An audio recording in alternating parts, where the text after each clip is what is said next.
I'm Michael Smith.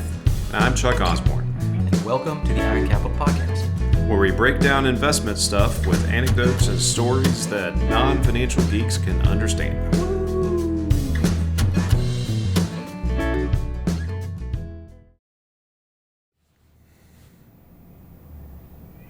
Hey, this is Michael. This is Chuck. It's Wednesday, May 8th, 2024. This is the 11th episode of the Iron Capital Podcast. Woohoo! So let's get to it, Chuck. What is on your mind? Budgeting. Living within your means is Oh. on my mind, Michael. So we talked about this subject, and it brought to mind a story from my youth when I was in school. I was home for break. I think it was over Christmas break. And a good friend of mine from school was down visiting his father, who lived in Fort Lauderdale, close to my parents in South Florida.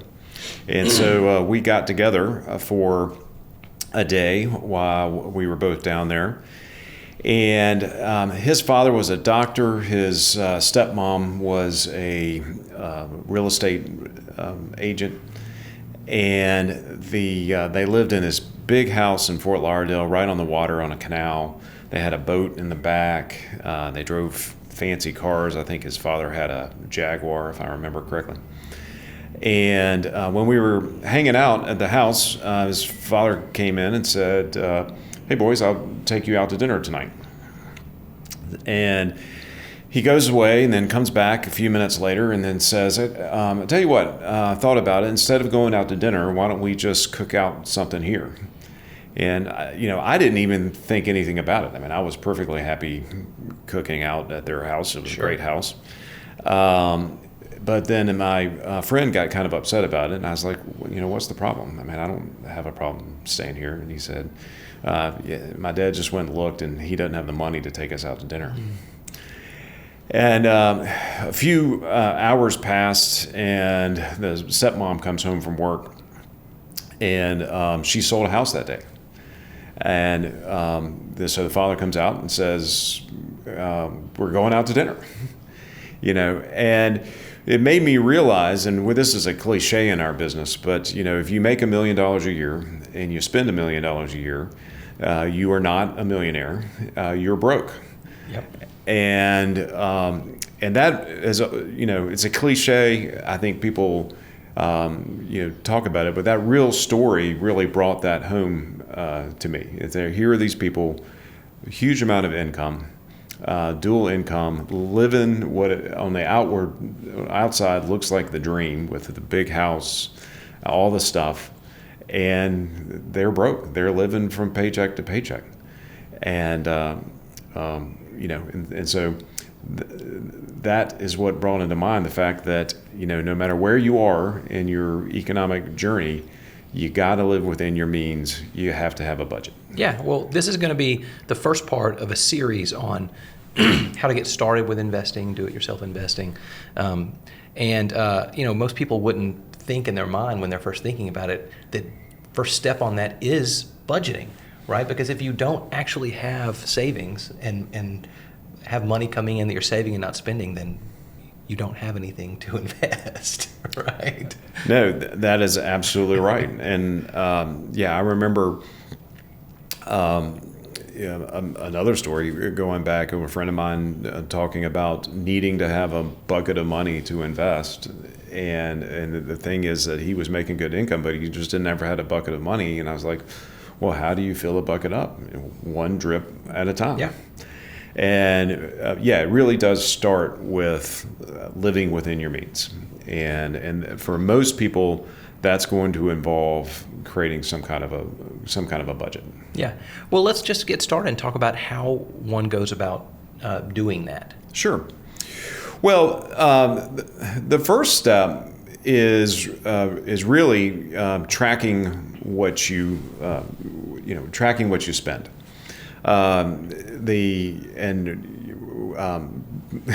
our younger viewers or listeners won't remember this or even know what I'm talking about. But for those of us that used to actually get these things called checks when we opened up a bank account and actually used to write paper checks to pay bills and so forth, with every checkbook there was this ledger that came with it, and you would write down, what the check was for, how much it was for, and that simple practice of actually knowing where your money's going is very important for you to then establish kind of, how are you actually spending the money. Another way to put that, and I had a friend who spent a career in the military, but he used to say, if you ever want to improve something, you have to measure it. And so that is step one. Step one is kind of knowing where your money is going, and then you can start to figure that out. And then once you create that budget, you know where your money's going. So you know how much you're spending for housing, you know how much you're spending for your monthly bills, your utilities. So for all your fixed costs, you have a good idea of your estimate of realistically what you're spending for entertainment, for dinners out, stuff you do with friends, how much you're going to spend for a vacation, in any given year, all of those things. You figure that out.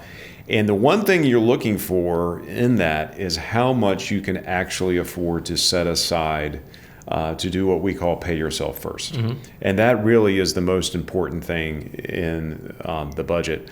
And I used to recommend to a lot of people back in the day, and this is what I did, is once that budget was created and I knew, okay, I could put X amount of dollars away in savings and investing every month, then that's all I needed. I just, I didn't need to, review the budget mm-hmm. any further. You put that money aside first before you do anything else, and then you just live on what was left. Now, that worked for me. It will work for some people. Some people need more help and more discipline than that. And so, that they may have to keep a tighter rein on what their budget is. It just depends on your personality. Yep. But the bottom line is to put money aside for yourself, for your future, and then, live on what's left and don't spend any more than that. Yeah. Yeah. If you go out and do a lot of, searches on how to create budgets, you see kind of a lot of the same ideas where, this idea that you see a lot is this 50-30-20 rule, which is it's ubiquitous out there. And it's the idea of 50% goes to your fixed needs, 30% goes to whatever you want, and 20% goes to investing or financial well-being, however you want to think about that.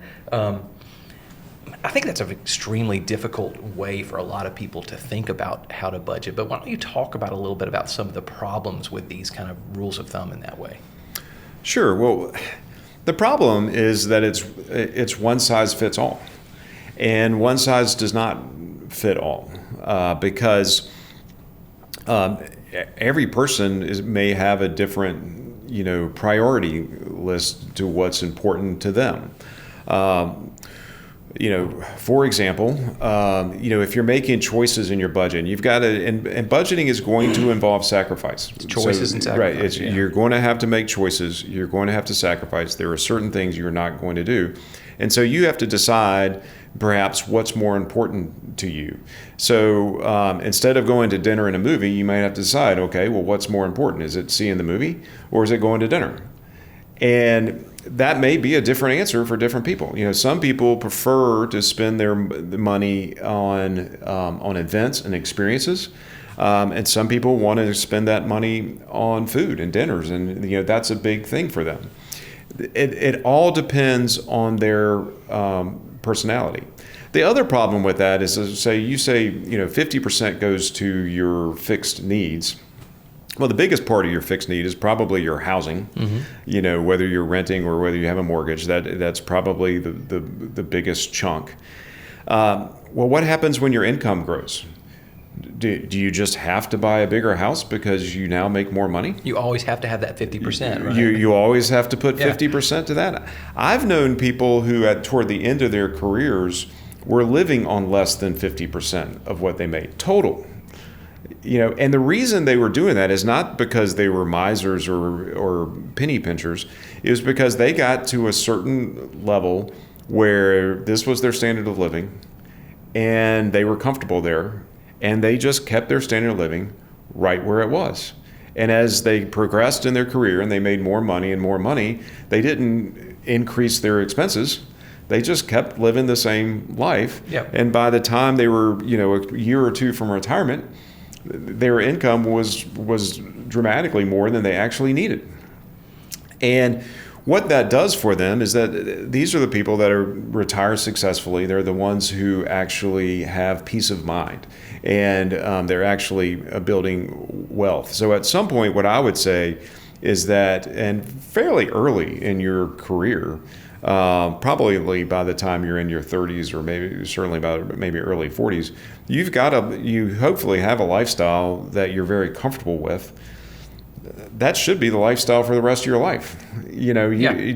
Just because you're making more money does not mean you have to spend it. And there are other uses for that money, and it's not going to buy you happiness. That's a fact. People who have this idea that we want to continue to get a bigger house. Let me tell you something. I don't care how big your house is. You're going to live in 3 rooms. All right. You got your bedroom, your kitchen, and whatever room you hang out in. Your den. For us, it's a den in our house.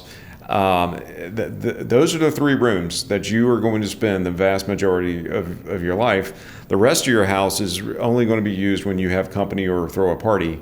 And how many of those are you really going to do in a year?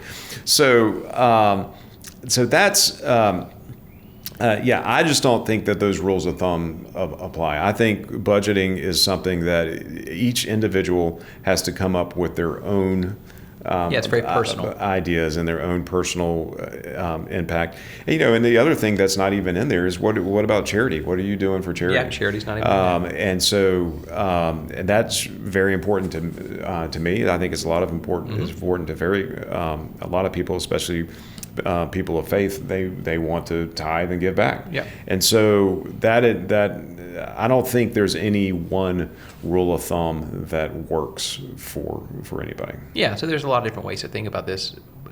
I guess one thing I'd like to talk about is, what do you see as some of the biggest missteps that tend to happen when we see these budgets, and what happens? Yeah, so where do people really fall short on the budget once they start trying to actually budget?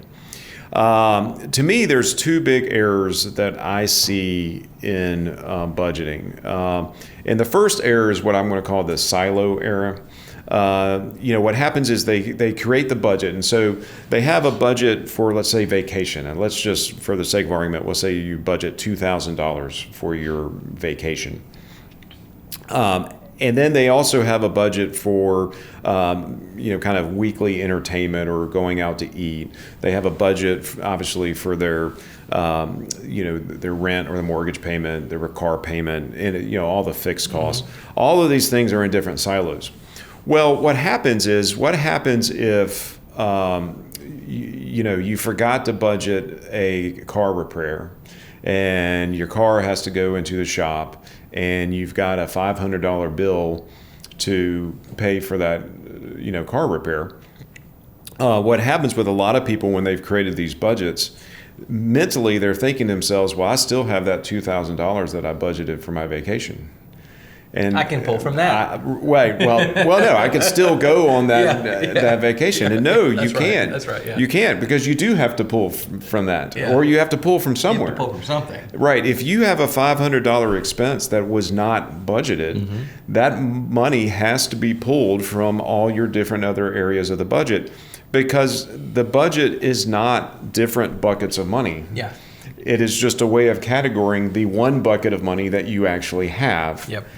And you have to stay within your means in total.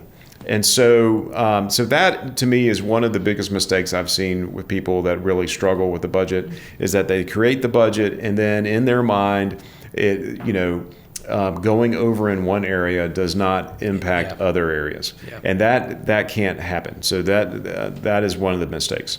The other mistake that I'll make is what I refer to as the Costco mistake. And don't get me wrong, I love Costco. My family, we have been members at Costco for as long as there's been one in Atlanta, I believe. We got a lot of stuff from Costco. The problem with Costco is you go there and you save money on everything, and you don't ever leave without spending at least $300. Yep. And now you come home and you've got a lifetime supply of toilet paper, and that's going to last forever. And if you take it down, per square of toilet paper, you've saved a lot of money. Yep. But the thing is, when you spend $300 on toilet paper, as part of your grocery budget for the month, now all of a sudden that's a major hit to most people's grocery budget for the month. Well, because budgeting is about cash flow. It is. It's all about cash flow, and this is one of the things that comes from business. A lot of people don't understand this. Most companies who go out of business, the last set of financials that they run actually show a profit for the year. And that sounds counterintuitive to most people, because you're thinking, how can a profitable How could you go under business? How could you go under if you were making a profit? Right. Well, they may have made a profit in the end, but it's all about cash flow. The bills have to come in as the income is coming in. And so a lot of people get so caught up in, well, I'm saving this amount of money. Look how cheap this meat is, or look how cheap this toilet paper is, or all this stuff, and we're going to buy it in bulk. And then what they don't understand is, yes, you're saving money in the total, perhaps by the end of the year, but you blew your budget for this month, and now you're going to go into debt this month because you don't have the cash to pay for it, and that puts you in a hole. Yep. And then it becomes It's a cycle. It's a cycle. It's a cycle. And so you've got to base your budget based on your cash flow, and most people get paid usually like twice a month, and so you've got to figure out a realistic budget for them. That doesn't mean you can't shop at Costco, but you still have to watch what is the total that I'm spending. Yep. And whereas, my mother used to do when she would go shopping for clothes and whatnot, my dad would come home from work and she would say, "Come see how much money I saved you." You never save money by spending. Yeah. And that's, you only save money by not spending. Yep. So those are the two big mistakes. Yeah. I think the last thing I would think here to talk about here is tools, and how someone should go about thinking about, because there's so many tools out there now, with budgeting and implementing that, recording that. Yeah, well, things have gotten a lot easier for folks, and some of the tools that are out there are really great. Now, there's no reason to not go the old-fashioned route. Again, the old checkbook ledger works. You can certainly do this on paper if you want to. I still use Excel as well, but I'm very comfortable using Excel. I use it. Same. We use it daily, every day. Yep. But now there are a lot of great apps out there. Yeah. And, we're not going to endorse any one particular app, but there's a lot of great budgeting apps out there which can definitely help people put things together. And the great thing is, nowadays when everyone's got their smartphone with them all the time, it makes it much easier to record what you're spending. I think the big thing here is there's no magic in this, though. There's no magic app. There's no app that makes you have a great budget or makes you balance your spending, right? It's you. And you can do it on a piece of paper. You can do it on an app. You can do it however you want to. At the end of the day, it's very simple. You've got to spend less than you bring in. It still boils down to having the discipline to do it and realize that you do have to make choices. Yep. I don't care, who our listeners are, for everyone, including even the U.S. government. Finances are scarce, and there is ultimately a finite number of that you have to live within, and you've got to do that. Yeah. And just like the story that we started with, if you have problems living within your means, you're going to have problems living within your means no matter how much money you make. How many NBA players have we seen blow through $100 million? And, Right. It doesn't matter how much you make. It isn't about how much you make. It's about how much you keep.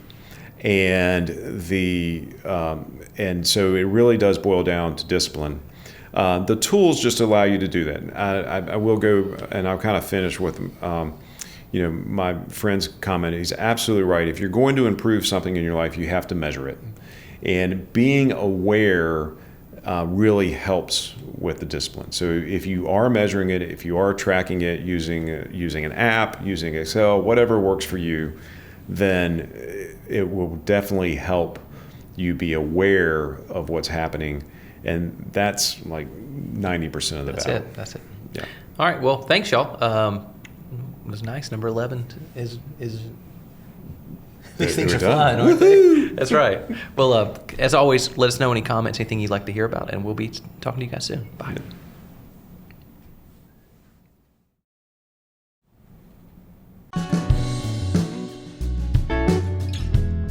Iron Capital Advisors is an independent registered investment advisory firm headquartered in Atlanta with clients nationwide. Learn more about us at ironcapitaladvisors.com. The Iron Capital podcast is produced by Iron Capital Advisors. Our awesome original theme music was written and performed by Michael Smith and Leah Calvert. This content is for educational purposes only and should not be relied upon for investment decisions or advice. Clients and employees of Iron Capital may maintain positions in the securities discussed. Please like and subscribe to the Iron Capital podcast on YouTube and wherever you listen to podcasts. Thanks for joining us. We'll be back with another episode